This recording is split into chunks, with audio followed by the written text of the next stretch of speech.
Hey everyone, welcome back to the show. I'm Tom, and today we're diving into something that can seriously level up your English, from B1 all the way to C1. Sounds fancy, right? And I'm Kate. Don't worry, we're not going to make it boring or overly academic. Think of this as your friendly guide to sounding smoother, more natural, and honestly, a bit more impressive when you speak English. Exactly. Today's topic is how to connect sentences. Because let's be honest, if you just say short, simple sentences one after another, you might sound like a robot. Or like you're reading from a very old textbook. Hello, my name is Kate. I like coffee. Coffee is good. That's painful. We can do better. Much better. By the end of this episode, you'll know how to link your ideas so they flow naturally. You'll sound more fluent, more confident, and more like someone people actually want to listen to. And before we get started, quick reminder. If you enjoy this episode, don't forget to like, subscribe, and turn on that notification bell so you never miss an episode. And if you're too busy to sit and watch, maybe you're walking, commuting, or pretending to exercise, we're also on Spotify, so you can listen anytime, anywhere. All right, let's jump in. So Kate, what's the biggest problem learners have when connecting sentences? Easy. They either don't connect them at all, or they use the same connector again and again and again. Let me guess. And. Yes, everything becomes and. I went to the store and I bought milk and I saw my friend and we talked and then I went home and... And I fell asleep listening to you. Exactly. So today we're going to explore different ways to connect sentences depending on meaning, adding ideas, showing contrast, giving reasons, results, examples, and more. Let's start simple. Adding information.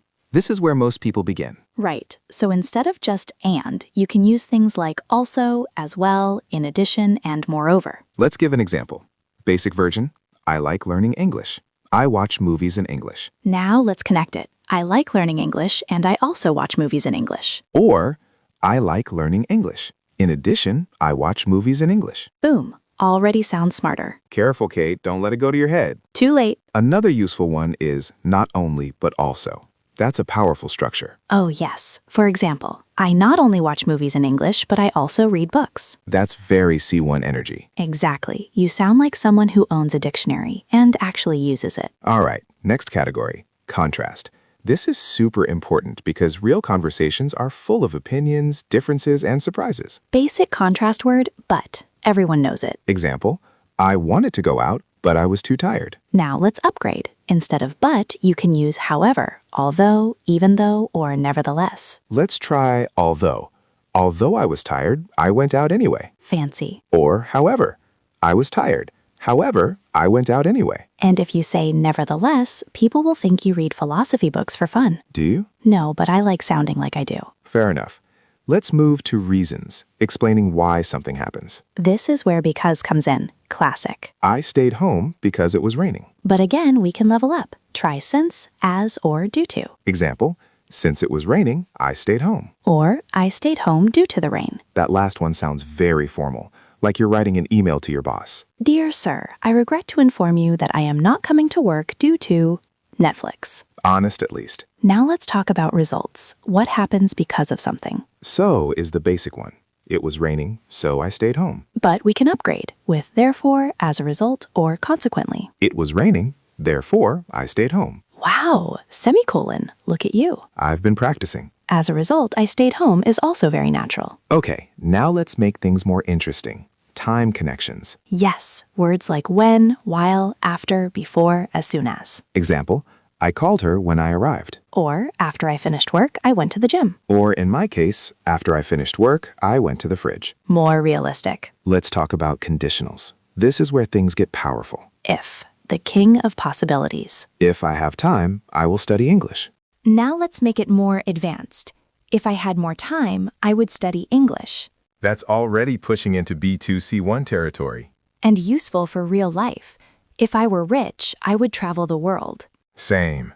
We all say that, but then we just stay home and watch videos. Speaking of videos, don't forget to like and subscribe if you're enjoying this. Yes, and hit that notification bell so you never miss an episode. Future you will be grateful. Back to sentence connectors. Let's talk about examples. Words like for example, for instance, such as. I enjoy outdoor activities, such as hiking and cycling. Or there are many ways to learn English. For example, you can listen to podcasts. Like this one. Exactly. Smooth promotion. We planned that. No, we didn't. True. Another important category is emphasis, making your point stronger. Words like indeed, in fact, actually. I thought it would be difficult. In fact, it was quite easy. Or, he's a great teacher. Indeed, one of the best I've seen. Don't say that about me.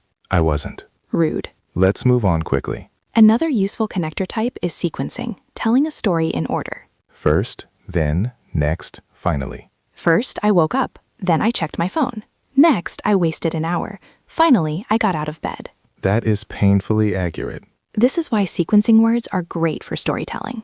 Speaking of storytelling, let's combine everything into a mini story. Okay, here we go. Listen carefully. Yesterday, I planned to go to the gym. However, I felt very tired. Since I didn't sleep well, I decided to stay home. Instead, I watched a movie. As a result, I felt more relaxed. That's a great example. Smooth, connected, natural. And not a single and overload. Exactly. Variety is key. Now, let's talk about common mistakes. Oh yes, number 1, using too many connectors. I was tired, therefore, however, and also I stayed home. That's chaos. Keep it clean, one connector at a time. Another mistake, using formal connectors in casual conversation. Imagine saying, consequently, I shall proceed to the kitchen. Who talks like that?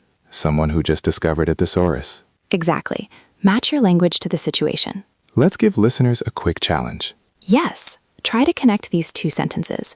I was hungry, I didn't eat. Basic, I was hungry, but I didn't eat. Advanced, although I was hungry, I didn't eat. Or, I was hungry, however, I didn't eat. See the difference? Same idea, different levels. And that's the goal, flexibility. Let's do one more. It was raining, we went for a walk. Even though it was raining, we went for a walk. Nice. Or, it was raining. Nevertheless, we went for a walk. Fancy again. I can't help it. Now, before we wrap up, let's give some practical tips. Tip 1. Don't memorize long lists. Use connectors in real sentences. Tip 2. Listen to native speakers. Podcasts, movies, YouTube. Tip 3. Practice speaking out loud. Yes, don't just think, speak. Even if you make mistakes. Especially if you make mistakes. That's how you improve. And remember, fluency is not about perfection. It's about connection. Wow, that sounded deep. I have my moments. All right, final reminder. If you enjoyed this episode, don't forget to like, subscribe, and turn on the notification bell. And if you're on the go, you can find us on Spotify. Perfect for listening while walking, commuting, or pretending to clean your room. We know your secrets. We really do. Thanks for listening, and we'll see you next time. Bye, everyone.